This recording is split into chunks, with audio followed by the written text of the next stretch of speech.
We told you from the get-go that sometimes it's better to lose the battle to win the war. We are fully cognizant of the fact that it's entirely regrettable that certain individuals are going to lose out in this as a result of our policy. Certain individuals are going to feel ostracized as a result of feeling that they did not get the justice they serve. We understood that. However, what separates our side from theirs is the very fact that we have a certainty of harms that we are willing to mitigate for, whereas on their side, they're simply going to push truisms at us, which don't necessarily actually have any added benefits, because note that they miss the majority of our constructive case. Look at what we were looking at dictators here. We told you at the very top of the case, an independent principle. Note that the very fact of the matter is that individuals who are these dictators have an irrational mindset in and of themselves. Note that they're already at their last line. These are the individuals we were talking about from the top of their case. The reason why they are more likely to be irrational at the top of our case was the fact that these individuals were pushed. They're already under the problems of the status quo, where in which international sanctions have pushed them to the edge, where in which they're under the fight or flight mechanisms, where they're only going to exacerbate more oppression as a result of their current status quo apparatus. Now, two clashes for today's debate. What is the nature of these dictators, and secondly, what are the widespread harms and benefits of this policy? Now, firstly, I'm going to ask, what are the real benefits on our side as a result of our policy? We told you that from the get-go, that even if we were going to not have these individuals have no buy-in, let's take their best case scenario, where in which there's public unrest who actually wants to remove this dictator. Even under those scenarios, we tell you that the harms are mitigated. We are willing to subsume that these individuals will feel that they're not going to get enough justice, but in the long run, we do not want to have that uncertainty of another power vacuum, which is going to only exacerbate more harms in the future. We told you this, and we got no response from them. Furthermore, we're going to tell you that amnesty in and of itself is actually a form of justice. We tell you that in many ways and in many respects, that form of amnesty actually posits an actual form, a mechanism to which these individuals are going to be exiled. No, these individuals aren't just simply going to go sip martinis after being exiled or after being given amnesty. More oftentimes, what is going to happen is that this is humiliation. This was their legacy that they were trying to build up with the dictator. But when they're going to have to pause a dictator over their legacy, most likely they're going to be more willing to accept our deal, given the fact that they're going to have a peaceful solution. Note that they're already on the line where in which they're going to either choose death or they're going to choose our policy. This is a quick dichotomy, which we tell you that is incredibly important, because dictators are more likely to pick our side, because their death is something they do not want. They love themselves more than they love the spoils of war. Furthermore, we're going to tell you that there was ideological weaponry that actually supplanted most of their analysis about the idea that there was going to be civil unrest. And we tell you that even if there's civil unrest in their best case scenario, we tell you that their whole policy and their whole strife that the UN is a foreign influence is a problem in and of itself. Who says that in and of itself that these rebels and these protesters and these individuals who are propagating public unrest are against foreign influence? Take an example, the Syrian rebels, for example, which have actively received help from the United States. This necessarily means that there's already some degree of buy-in from foreign influence. And not to mention that the enemy of your enemy is your friend. If the foreign influence is actively against these individuals, as is in the status quo, then these individuals are more likely going to sympathize with these individuals than they are with that dictator. And note their analysis. They said that there's going to be no institutions, that the institutions are going to be fragmented on our side as a result of this policy. This is absolutely not the case. At least we give to you a certainty of the benefits that we can accrue with the UN. We understand that the UN is not perfect, and we understand their rebuttal. However, their rebuttal was wrong in that they conflated UN military operations without our policy.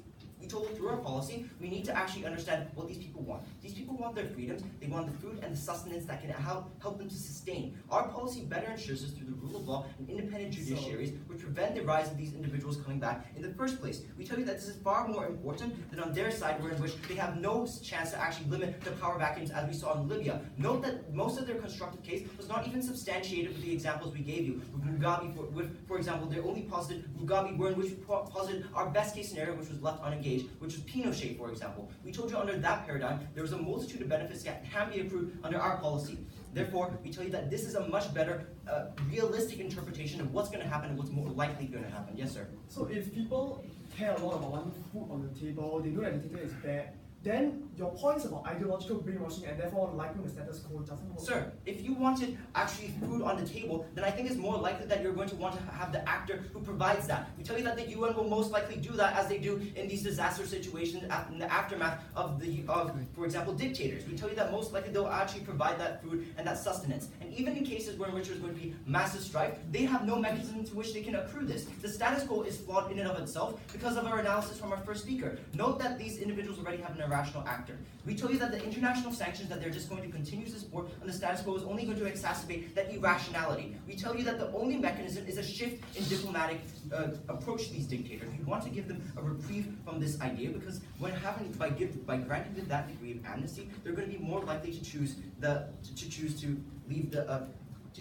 to escape this their current situations. And furthermore, we told you about, for example, that there's going to be antagonistic narrative on their side. We tell you that on our side, they told us how there's going to be antagonistic narrative against foreigners. We tell you that on our side, most likely, even if there's going to be a short-term harm of foreign influence, we tell you that the institutions that are necessarily staffed by these homegrown individuals, those individuals of that country, mitigate those harms with our policy. They have failed to address the best-case scenario of our policies, and because of that, they're going to actually fail to win this debate. Furthermore, note the fact that on our side, for example, we tell you that, furthermore, that the future of the countries are in much better hands on our side. Note what the massive problems are on our side. We told you that, for example, the nature of these dictators, they said, are just going to be these individuals who are going to die very soon. We told you that this is not the case because of our primary analysis that they dropped from first. But even if this was not the case, and where in which they did positive analysis to undercut this analysis, we tell you that it's only going to be more likely that these individuals will do so because of the fact that they want to have that sort of reprieve. They do not want to actually live under fear as they have been in their entire lives. And we tell you that it is much more beneficial on our side, where in which they're going to mitigate these harms,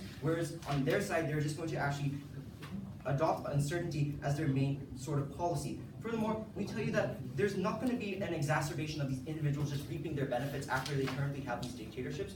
And for example, they're just going to say that we're going to extract everything. We told you in our primary analysis, where in which these individuals are already at end of these individuals. They're just going to oppress these individuals more, and that form of reprieve is far and large much better than on their side.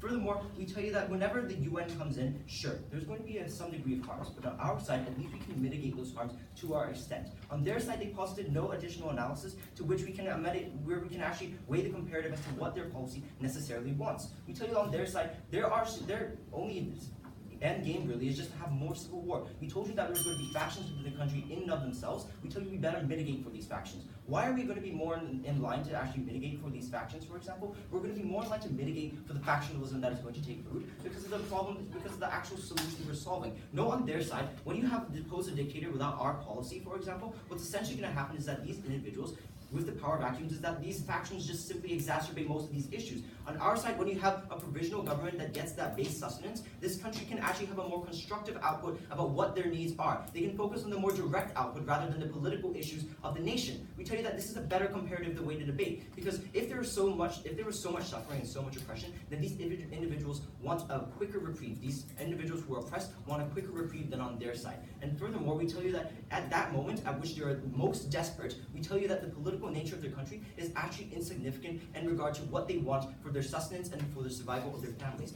We tell you that in the long run, they have an uncertainty of harms, and they're simply pushing truisms onto which they are talking about how the status quo is going to solve all these issues. On our side, we tell you that we can mitigate those harms with the certainty of the UN, for example, and even when we do not have those cases, we are more willing to accept the fact that we do not punish irrational actors for these ideas. And because we believe that even though it is regrettable that we are submitting these people, we on our side would rather support us. We'd rather support amnesty. We side proposition.